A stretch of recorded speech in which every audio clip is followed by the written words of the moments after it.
Vers la toute fin du XIXe siècle, un certain nombre de nations relativement nouvelles tentaient de se faire une place à la table des grandes puissances mondiales.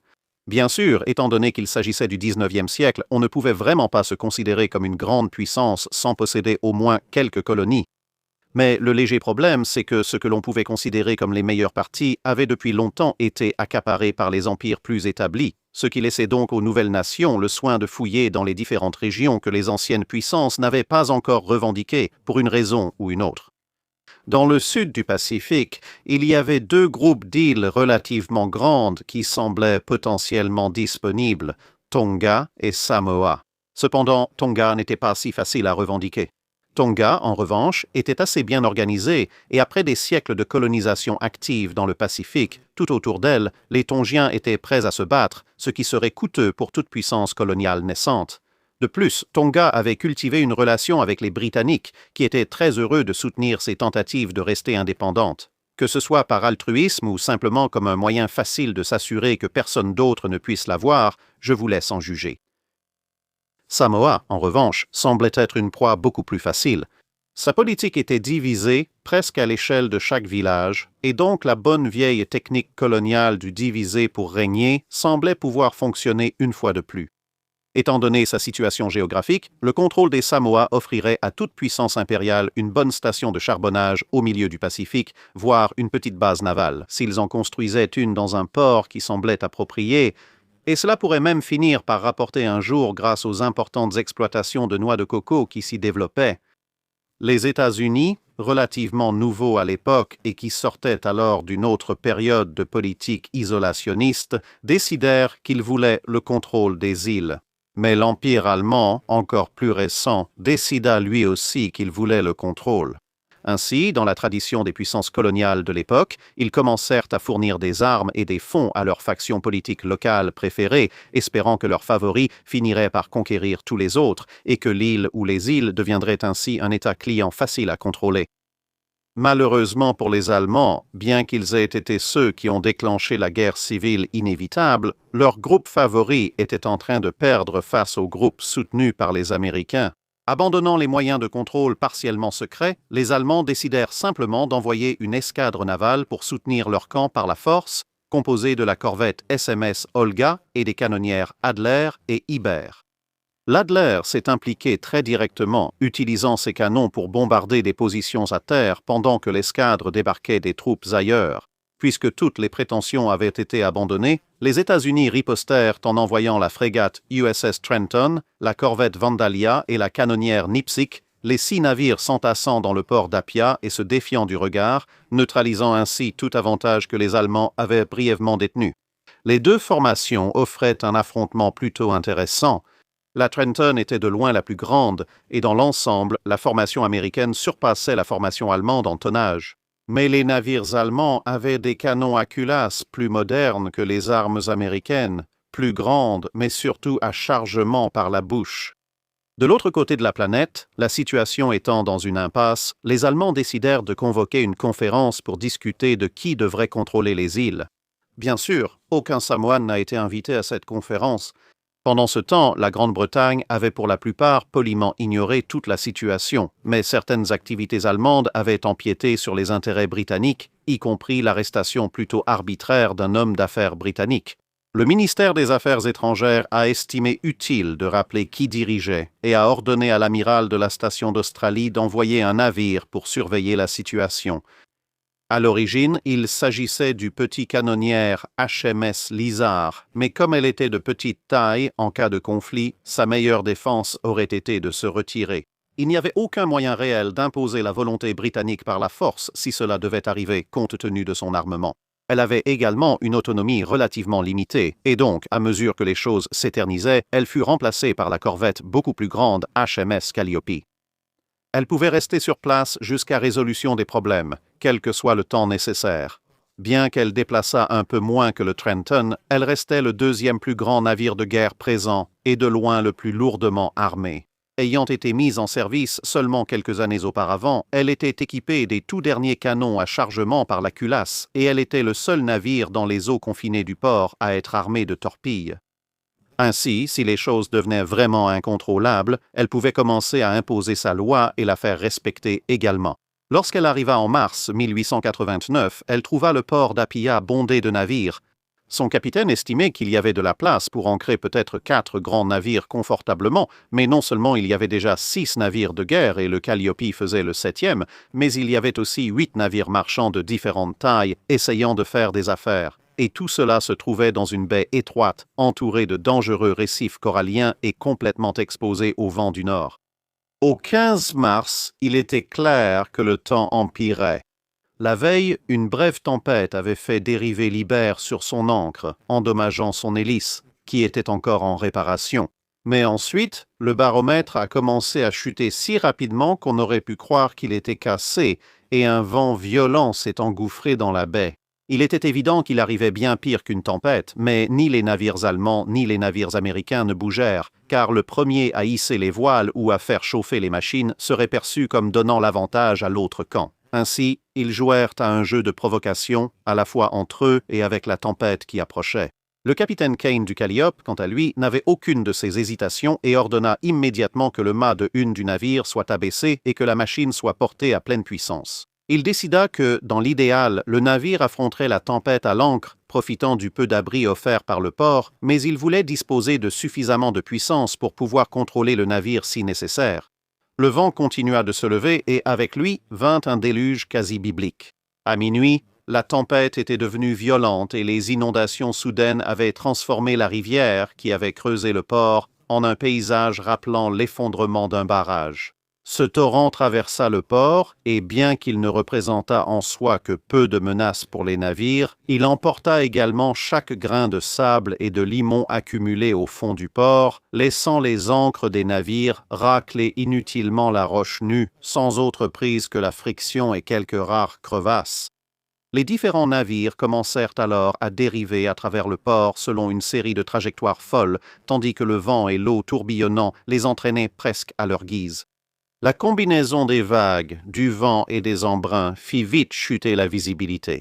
Au matin du 16, il était évident qu'un cyclone à part entière était en cours, et le fait qu'il fasse jour était remarquable. C'était seulement parce que tout le reste était maintenant en nuances de gris, pas noir. Et le capitaine Kane eut soudain la vision de l'USS Vandalia émergeant de la brume. En fait, elle était entraînée vers le Calliope et les 2 navires entrèrent brièvement en collision, la poupe américaine contre la proue britannique.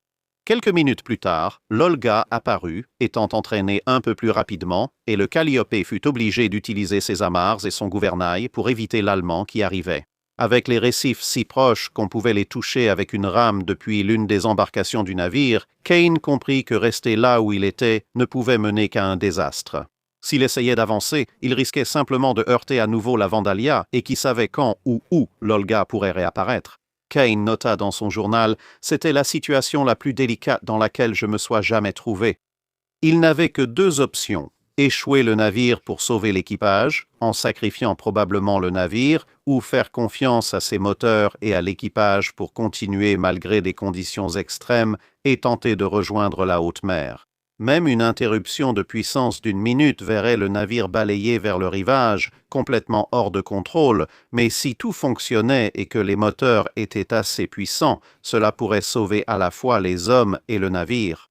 Il ordonna de pousser les chaudières au maximum de ce qu'elles pouvaient supporter, et bientôt les mécaniciens eurent droit au spectacle peu rassurant de la machinerie elle-même illuminant les ponts inférieurs alors qu'elle devenait rouge incandescent. Kane ordonna alors de larguer l'ancre à la chaîne et à 9h30 le Calliope se lança à l'assaut du cyclone. Kane notera plus tard « En conséquence, j'ai largué les chaînes et avancé à toute vitesse, appelant chaque livre de vapeur et chaque tour d'hélice, en fait, faisant tout fonctionner aussi fort que possible. » Ce fut un moment d'angoisse, je ne saurais dire combien de temps cela a duré. Elle resta parfaitement immobile, ne bougeant ni d'un côté ni de l'autre, puis elle commença progressivement à avancer, tanguant énormément, la proue et la poupe s'enfonçant tour à tour sous l'eau. En franchissant le passage, le navire se dressa littéralement sur son extrémité, l'eau entrant par la proue à chaque plongée et s'écoulant vers l'arrière. Aussitôt qu'elle se releva, je me suis vraiment demandé comment la machinerie et le gouvernail tenaient face à la pression de cette mer déchaînée. J'ai réussi à éviter Vandalia sans incident. Et je suis passé si près du Trenton que le bout de la vergue de misaine surplombait son pont, et lorsque le Calliope s'est soulevé, il a roulé sur bâbord et la vergue est passée au-dessus. Le Trenton l'a évité de justesse.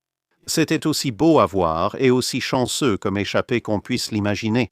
J'ai réussi à éviter le récif extérieur d'environ 60 mètres, même en poussant le Calliope à 15 nœuds. Pourtant, la force du vent et de la mer était telle qu'elle n'avançait pas à plus d'un demi-mille à l'heure. Quelque part devant, la tête dans la pénombre alors que le Calliope quittait ses amarres, l'amiral Kimberly, à bord de l'USS Trenton, faisait face à une sorte de crise personnelle, selon son propre rapport.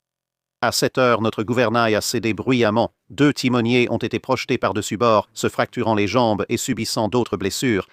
La cause de cela était la rupture du mât de gouvernail et le désarrimage du gouvernail. Pourquoi cela s'est produit, je n'ai jamais pu le déterminer, que ce soit à cause d'un choc de la mer provoqué par des débris dérivant vers la mer depuis le mouillage intérieur, ou bien si, dans l'intervalle entre 2 énormes vagues, sa quille a touché le fond. À partir de ce moment, nous n'avions plus rien pour contrôler la dérive du navire, à part les trinquettes de tempête. L'eau gagnait sur les pompes, et avant 10 heures du matin, nos feux de chaudière étaient éteints. Nous devions désormais compter sur la force humaine avec les pompes et l'équipage. Nous savions que si les pompes à vapeur tombaient en panne, les autres ne pourraient pas évacuer l'eau assez vite, car elle entrait plus rapidement par les dallots. Mais pour profiter de chaque chance de retarder l'inévitable moment qui approchait sûrement, plus de 400 bras vigoureux en relais actionnaient les freins au rythme de la chanson Chattani « Knock a Man Down ». J'ai un sentiment d'estime et de confiance envers nos marins en uniforme bleu lorsqu'on se trouve dans une situation difficile, car jamais, au cours de mes 45 années de service actif, que ce soit en temps de paix, de guerre ou de tempête, je ne les ai trouvés défaillants. Ils oseront et accompliront autant que n'importe quel homme s'ils sont bien dirigés, autant que ceux des temps anciens ou modernes. Dans cette situation désespérée, on aurait pu, en regardant vers l'arrière à travers l'épaisse nappe de brume, apercevoir la grande coque noire d'un navire se dessinant au loin dans la pénombre. Elle avançait lentement, très lentement, droit sur nous, tantôt perchée sur la crête d'une vague, tantôt si basse que seuls ses mâts étaient visibles. C'était Calliope qui prenait le risque d'être coulé par des collisions, de rester à l'ancre ou de courir le risque des récifs pour gagner la haute mer. Pour moi, c'était l'un des spectacles les plus impressionnants et excitants que j'ai vus. Il y avait juste assez de place entre Trenton et le récif pour que Calliope passe. Entrer en collision avec Trenton ou heurter le récif signifiait la destruction, dans le premier cas pour les 2 navires et dans le second pour elle-même. Alors que le grand navire, plongeant et roulant, titubait parmi les vagues déchaînées à notre hauteur, un homme sur notre vergue inférieure aurait pu serrer la main d'un des siens. Un écart, une embardée de la Trenton impuissante à ce moment-là aurait signifié l'anéantissement, mais la chance accompagna la Calliope ce jour-là, car elle atteignit la haute mer. C'est lorsque ces vergues frôlèrent les nôtres au milieu de la guerre des éléments que toute notre longue et profonde inquiétude se transforma en admiration pour l'acte audacieux et courageux qui se déroulait sous nos yeux et que nos sentiments contenus éclatèrent en acclamations.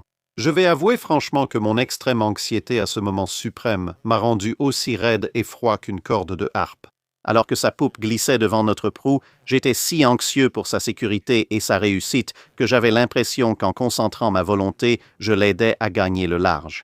C'était l'un des plus grands spectacles qu'un marin ou quiconque ait jamais vu. La vie de 250 âmes dépendait de cette entreprise périlleuse. Tout reposait sur cette grande entreprise, et ils ont réussi. Ce fut une victoire de l'esprit sur la matière. Le capitaine Kane, quand il ne surveillait pas les signaux vers la salle des machines pour prévenir l'emballement de l'hélice, entendait les encouragements du Trenton. Il a écrit « Pendant toute la tempête, rien n'a autant touché l'équipage du Calliope et moi-même que lorsque nous sommes passés devant le navire amiral américain Trenton, qui était impuissant, sans rien pour le protéger d'une destruction totale. L'amiral américain et ses hommes nous ont salués par 3 acclamations si fortes qu'elles ont ému nombre d'entre nous aux larmes. Elles m'ont profondément touché, et je me souviendrai toujours de cette puissante manifestation de solidarité qui, j'en suis sûr, venait du fond du cœur du noble et vaillant amiral et de ses valeureux marins. Si les Américains tiennent aussi noblement à leurs canons qu'ils ont courageusement affronté cet ouragan terrible, les États-Unis n'ont rien à craindre. Mais maintenant, Calliope avait atteint la haute mer. Pas que vous le sauriez, étant donné que la visibilité était réduite à moins de la longueur du navire et qu'il avait fallu environ 2 heures à Calliope pour parcourir moins d'un demi-mille, et elle resterait à pleine puissance pendant encore 10 heures. À la tombée de la nuit, la mer commença à se calmer un peu, et à midi le lendemain, le temps n'était plus qu'une simple tempête. Le soleil fit une brève apparition, permettant à l'équipage de Calliope de confirmer leur arrivée en haute mer. Ce n'est que le 19, 3 jours après sa fuite, que la mer s'est suffisamment calmée pour que Calliope prenne le risque de faire demi-tour. Le capitaine Kane avait bien sûr laissé l'ancre de son navire dans le port et il voulait la récupérer. En revenant dans le port, le navire britannique fut témoin d'une scène de dévastation totale. Il ne restait pas un seul navire à flot, et certains semblaient même avoir complètement disparu. Tout avait commencé juste après 8 heures du matin le 16, alors que Calliope esquivait d'autres navires tout en restant amarré. SMS et bas, celle avec l'hélice endommagée, n'avait pas pu garder sa proue face au vent, et ainsi les câbles d'ancre s'étaient rompus sous la tension. En quelques instants, elle avait été tournée et projetée de proue contre un récif, coulant rapidement alors que les vagues déferlaient sur sa poupe, emportant avec elle son capitaine et 72 de ses hommes.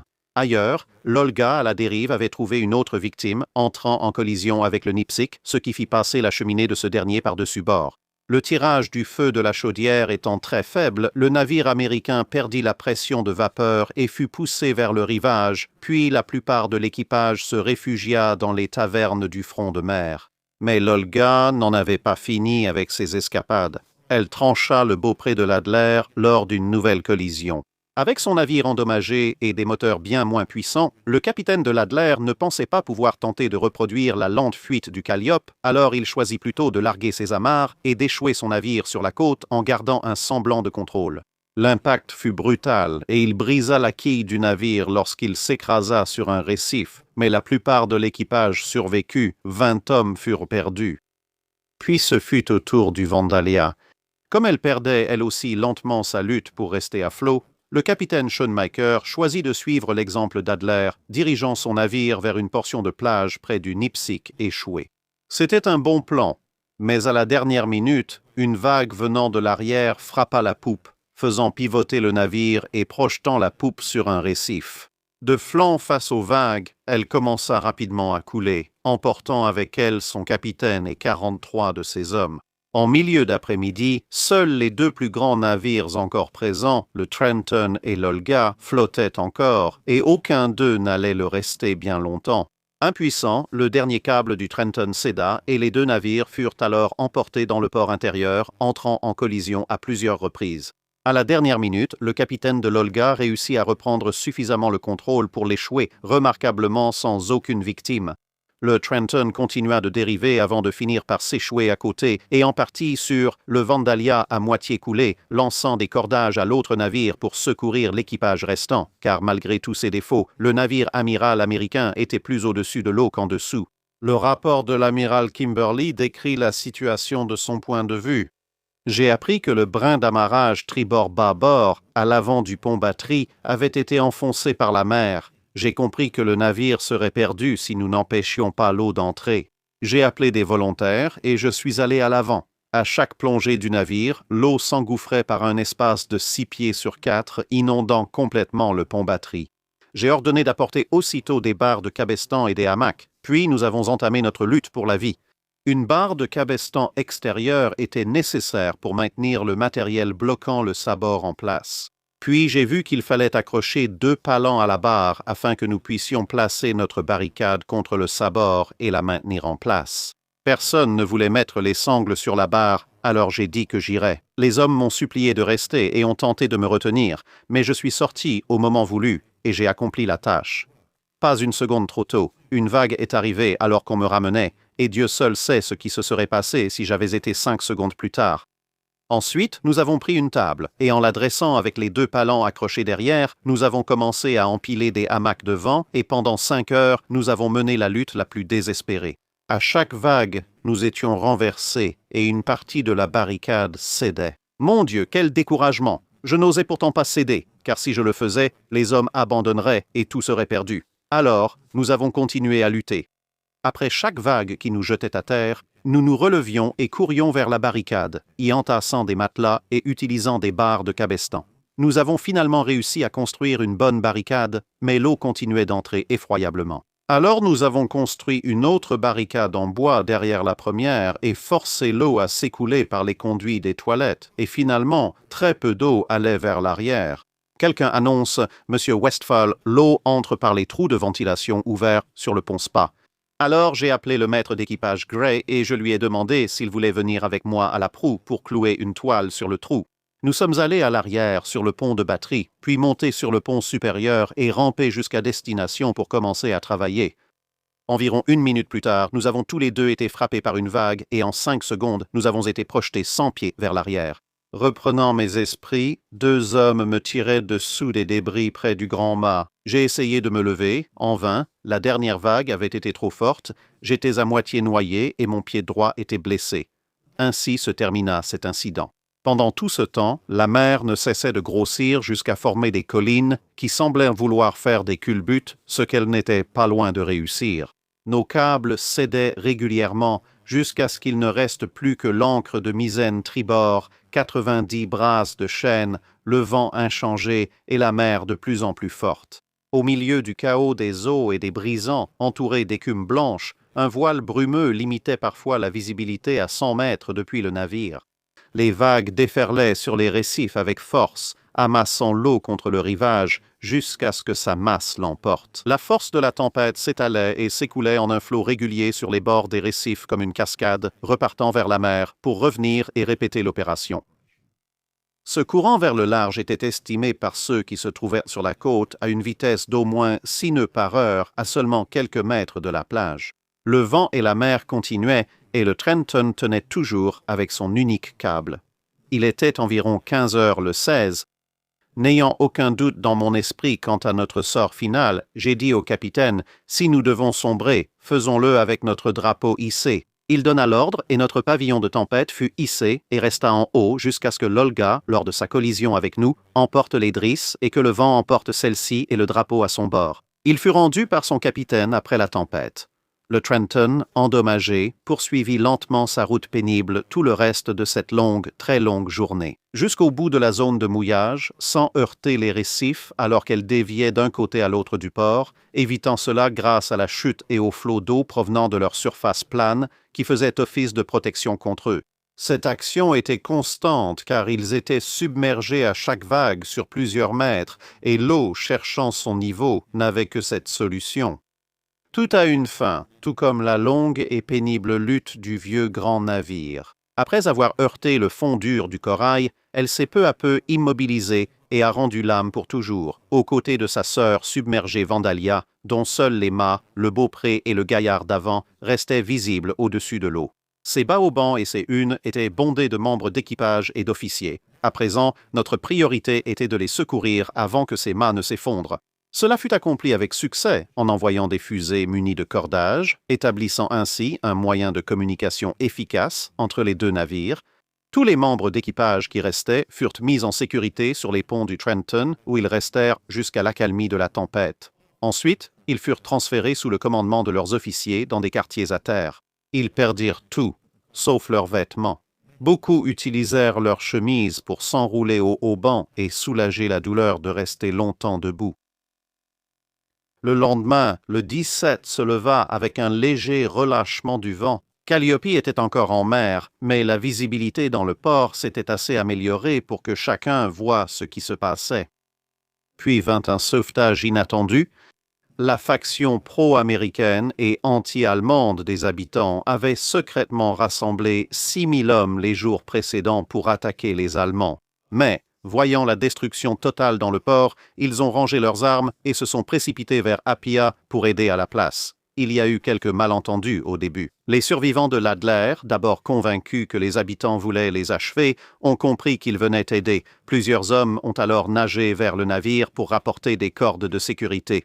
Malheureusement, les cordes qu'ils pouvaient transporter n'étaient pas assez solides et cassaient souvent. Ils ont donc trouvé une baleinière échouée, probablement d'un des navires marchands coulés, et sont partis à la rame avec, emportant une corde plus solide. Ainsi, le reste de l'équipage de l'Adler a pu être ramené sain et sauf à terre après avoir passé près de 24 heures blotti dans la mâture. Avec tout le monde encore en vie désormais soit à terre, soit en sécurité, lorsque le Calliope est arrivé, il a rapidement été décidé que la meilleure utilisation de ce navire serait de partir immédiatement pour Sydney avec des dépêches concernant ce qui venait de se passer. Elle n'avait plus à superviser une confrontation, tous les autres impliqués ayant été coulés. Finalement, les marines américaines et allemandes ont envoyé d'autres navires pour évaluer s'il était possible de sauver quelque chose de leur flottille. On a découvert qu'Olga et Nipsic, un navire chacun, pouvaient être récupérés car ils s'étaient échoués sur le sable de la plage. Dans le cas d'Olga, elle a été retirée de la plage par le vapeur Lübeck, puis ramenée chez elle avec l'équipage survivant combiné des 3 navires allemands. Par la suite, elle a été transformée en navire de formation et de protection des pêcheries.